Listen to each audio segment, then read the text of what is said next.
आप सबको डॉक्टर रजनी रमन झा शाह आचार्य संस्कृत विभाग राजकीय महारानी सुदर्शन कन्या महाविद्यालय का नमस्कार स्वीकार। हमने मनुस्मृति की 164 कारिकाओं का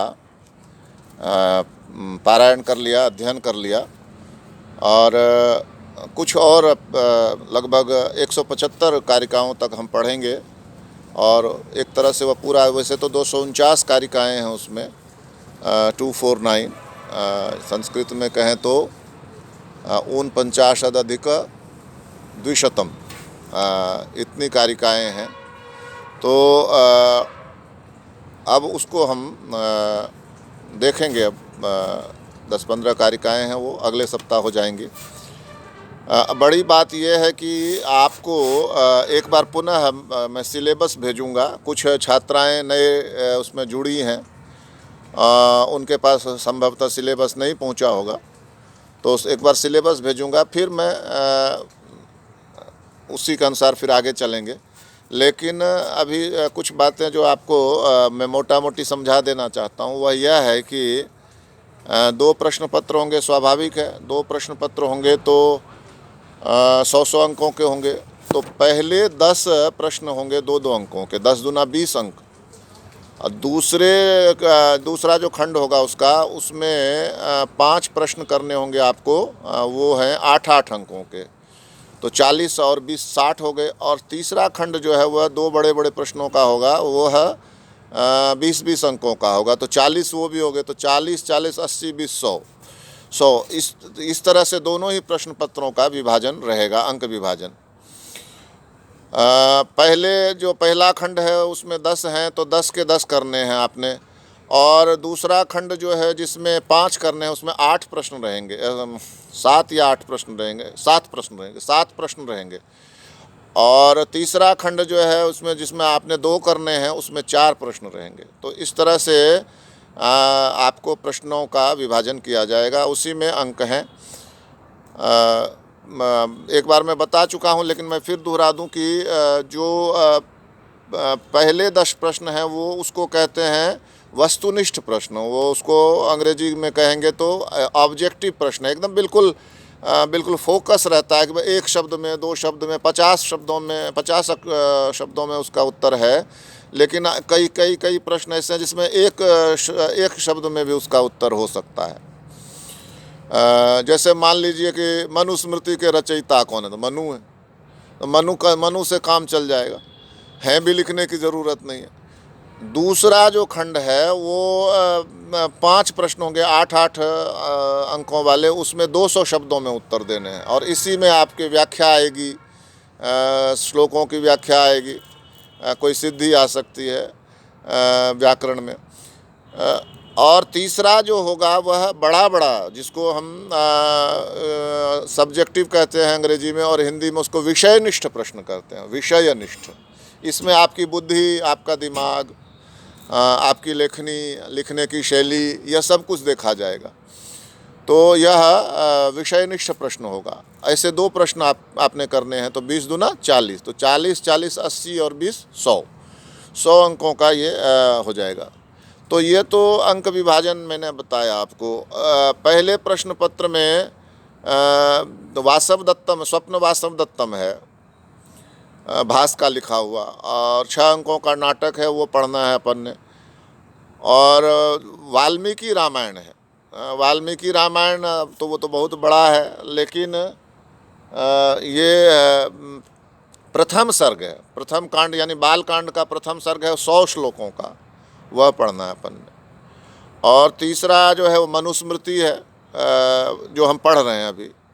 हमने रघुवंश पूरा कर लिया है, ध्यान करिएगा, और अब मनुस्मृति पढ़ रहे हैं।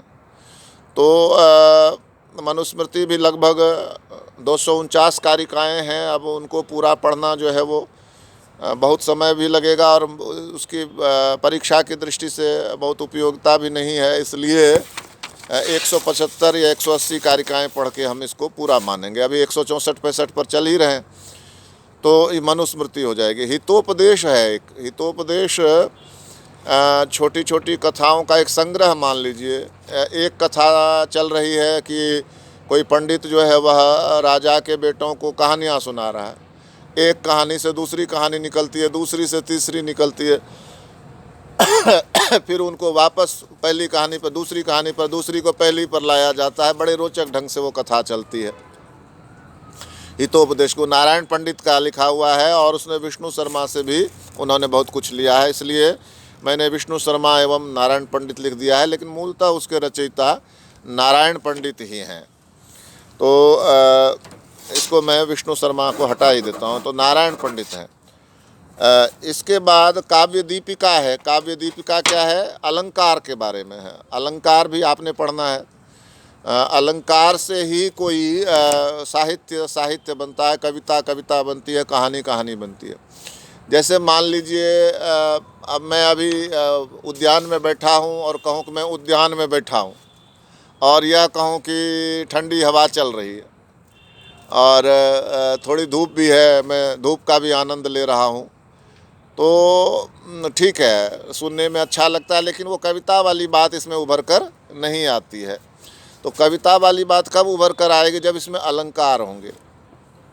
तो जैसे मैं कहूँ कि मैं फूलों से भरे इस उद्यान में ठंडी हवा के साथ साथ धूप का भी आनंद ले रहा हूँ, तो अब ये एक विचित्र बात हो जाएगी कि ठंडी हवा का भी आनंद ले रहा हूँ और धूप का भी आनंद ले रहा हूँ। तो ये दोनों आनंद तो साथ नहीं चल सकते हैं, तो विरोधाभास हो जाएगा। तो ये एक आलंकारिक प्रस्तुति हो जाएगी। तो इस साहित्य ऐसे बनता है, सीधे सपाट। जैसे कहें पेड़ पर चिड़िया है, तो पेड़ पर चिड़िया है कहने से वह कविता नहीं बन जाएगी। क्या कहेंगे कि पेड़ पर चिड़िया विश्राम कर रही है, पेड़ पर चिड़िया चकित होकर अपने आसपास के वातावरण को देख रही है। तो अब ये वाक्य वही है, पहले वाला ही, पेड़ पर चिड़िया है, और दूसरा वाक्य पेड़ पर विश्राम कर रही है। ये उससे सुंदर वाक्य हुआ, और उससे भी सुस्ताई चिड़िया पेड़ पर विश्राम कर रही है, उससे भी सुंदर वाक्य हो गया। तो इस तरह से अलंकारों का प्रयोग जो है वह कविता वास्तव में अलंकारों का ही प्रयोग है। काव्य शोभाकरान अलंकारम प्रचक्षते। काव्य की जो शोभा बढ़ाता है वह अलंकार कहलाता है। यह आपने पढ़ना है इसमें आगे चलकर। तो ऐसा है। अगली बात यह है कि द्वितीय प्रश्न पत्र जो है वह भारतीय संस्कृति के तत्व, जिसमें प्राचीन काल में हमारा भारत कैसा था और इसमें वर्ण व्यवस्था कैसी थी, इसमें आश्रम व्यवस्था कैसी थी, उस समय शिक्षा का स्वरूप क्या था, उसमें स्त्री शिक्षा की क्या स्थिति थी, इस तरह से अलग अलग उसके विषयों को पढ़ना है। पंच महायज्ञ क्या हैं, 3 ऋण क्या हैं, ये सब पढ़ना है उसमें। तो इसको आप लोग खुद भी पढ़ सकते हैं। इसमें गुरुजी की आवश्यकता उतनी कुछ खास नहीं है, लेकिन फिर भी आवश्यकता पड़ेगी तो देखेंगे उसको, लेकिन उसको अंत में रखेंगे, भारतीय संस्कृति के तत्व को। इसके बाद दूसरा है रघुवंश, जो हमने पढ़ लिया। रघुवंश का द्वितीय सर्ग है, वो हमने पढ़ लिया। और तीसरा है हिंदी से संस्कृत में अनुवाद और संस्कृत से हिंदी में अनुवाद, ये 2 हैं। तो हिंदी से संस्कृत में अनुवाद करने के लिए कुछ चीज़ों के लिए जानना बहुत आवश्यक है। और जो आपको सिलेबस भेजा जाएगा, सिलेबस में आप देखिएगा कि शब्द रूप हैं बहुत सारे और धातु रूप हैं बहुत सारे। तो यदि आपका शब्द रूप और धातु रूप पे कमांड होगा, जब आपकी मास्टरी होगी, जब उस पर अधिकार होगा आपका शब्द रूप और धातु रूप पर, तभी अनुवाद कर सकेंगी आप। वैसे तो ठीक है, कुछ भी कर दीजिए। रामः गच्छति, श्यामः गच्छति आदि छोटा मोटा तो आपको आता होगा, लेकिन खाली गच्छति और पठति से काम नहीं चलने वाला। भवति, गच्छति, पठति, ये सब लगभग सबको आते ही हैं, और यदि इनमें आ जाता है तब तो बल्ले बल्ले, नहीं आए तो गया मामला हाथ से। ऐसा नहीं करना है अपने को वो जो पाँचवीं इकाई देखिएगा, द्वितीय प्रश्न पत्र की पाँचवीं इकाई, जो सिलेबस आपको अभी आज फिर भेजता हूँ। द्वितीय प्रश्न पत्र की पाँचवीं इकाई में कौन कौन से शब्द रूप दिए हुए हैं। जैसे मान लीजिए राम है, सर्व है, हरि है, सखी है, पति है, गुरु है, मातृ पितृ दात्री गो रमा मति धेनु नदी वधु अस्मद युष्मद, ऐसे बहुत सारे एतद है तद है, बहुत सारे शब्द हैं जिनका शब्द रूप आपने याद करना है। यदि इन शब्द रूपों को ठीक से याद नहीं कर पाए, और फिर धातुएं हैं जैसे क्रियाएं 10 लकार में भू और एध, ये 2 धातुएं हैं, इनके 10 लकार में 10 लकार कौन से हैं? लट, लोट, लिट, लंग, विधिलिंग, आशीर्लिंग, लिट, लुट, लुंग और लृंग लकार, ये 10 लकार हैं। 10 लकार में भू और एध को 10 लकार में याद करना। बाकी बहुत सारी धातुएं दी गई हैं, पठ है, पच है, गम है, दृश्य, सेव, अद, दुह, हन, दा, दिव, इस तरह के और भी धातुएं हैं, उनका 5 लकारों में अध्ययन करना है, पढ़ना है।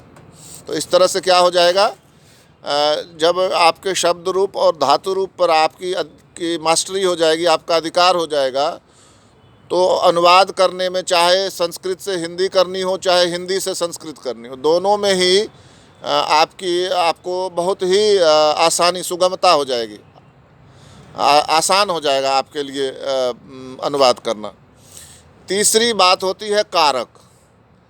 कारक हमने पढ़ लिया, नहीं, कारक द्वितीय वर्ष में आएगा आपको विशेष रूप से पढ़ने के लिए, लेकिन कुछ कारकों का अध्ययन आपको अवश्य होना चाहिए, क्योंकि वाक्य रचना में कारकों की बहुत आवश्यकता है। जैसे कहा गया वह पैर से लंगड़ा है, अब पैर से लंगड़ा है तो कौन सा कारक होगा? तो कहा कि तृतीया होती है, तो पादेन खंजा, तो वह जानना आपके लिए बहुत आवश्यक हो जाता है, कारक को जानना। तो कुछ कारकों का अवश्य अध्ययन होना चाहिए। तो इतनी चीज़ों पर यदि आपको अधिकार हो जाए, शब्द रूप, धातु रूप और क्या कहते हैं उसको, शब्द रूप, धातु रूप और तीसरी चीज़ क्या हो गई, कारक, तो इन 3 चीज़ों पर यदि आपकी मास्टरी हो गई तो वाक्य बनाना बहुत सरल हो जाएगा। इस तरह से आपको यह बताया गया। इसके बाद लघु सिद्धांत कौमुदी में आपने पढ़ना है संज्ञा प्रकरण। संज्ञा प्रकरण बहुत ही महत्वपूर्ण होता है। संज्ञा प्रकरण को जिसने पढ़ लिया, और एक माहेश्वर सूत्र कहलाता है, माहेश्वर सूत्र, अयुण रील ऋक एवं अयोच, बहुत सी छात्राओं ने पढ़ रखा होगा इसको 12वीं में, नहीं तो मैं लिखाऊंगा, आपको बताऊंगा अभी कि क्या है माहेश्वर सूत्र। तो माहेश्वर सूत्र आता हो और प्रत्याहार बनाना आता हो और संज्ञा प्रकरण यदि आपने समझ लिया तो 1/3 व्याकरण समझने की क्षमता आपके अंदर आ जाती है, फिर 2/3 ही समझना रह जाता है। तो इसको ध्यान में रखने की बात है। तो मेरा यह विचार है कि मनुस्मृति जब पूरी हो जाएगी तो हम व्याकरण ही पढ़ेंगे। मनुस्मृति पूरी हो जाने के बाद क्या पढ़ेंगे? व्याकरण, क्योंकि व्याकरण थोड़ा बड़ा है और उसमें आपको गुरुजी की आवश्यकता पड़ेगी, बहुत आवश्यक है, ज़रूरी है उसके लिए, इसलिए व्याकरण पढ़ेंगे। और इसके बाद अलंकार पढ़ेंगे, व्याकरण और अलंकार। क्योंकि अच्छी तरह से व्याकरण यदि आ जाए और अच्छी तरह से अलंकार यदि आ जाए तो ये पूर्णांक दिला सकते हैं। मान लीजिए कि 20 नंबर का व्याकरण है तो 20 के 20 हम ला सकते हैं उसमें, और अलंकार भी मान लीजिए 10 या 15 या 20 का जितने का भी है तो पूरा का पूरा ला सकते हैं। तो 40 अंक आपके ऐसे हैं जो आप पूरा का पूरा ला सकते हैं। अब बाकी में कुछ कमी रह जाती है, पूरा का पूरा नहीं मिलता है, पूरा का पूरा अंक नहीं मिलता है। तो इसलिए व्याकरण और अलंकार पर विशेष ध्यान देना है अपन ने।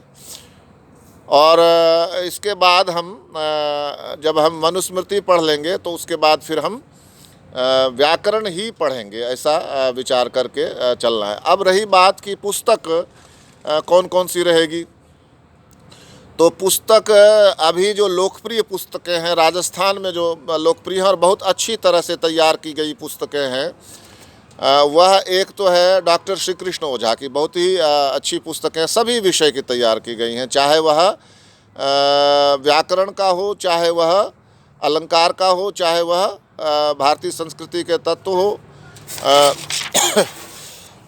मनुस्मृति हो, स्वप्न वासव दत्तम हो। तो डॉक्टर श्री कृष्ण ओझा और दूसरे कौन हैं, डॉक्टर विश्वनाथ शर्मा। तो इन दोनों की पुस्तकें यहाँ एकदम उपलब्ध हैं। यदि यहाँ जो भी पुस्तक वाला है, पुस्तक भंडार है, यदि उसके पास ना भी हो और आपने जाकर वो पुस्तकें लिखा दी कि मुझे अमुक अमुक पुस्तकें चाहिए, तो वो मंगवा भी देगा आपको।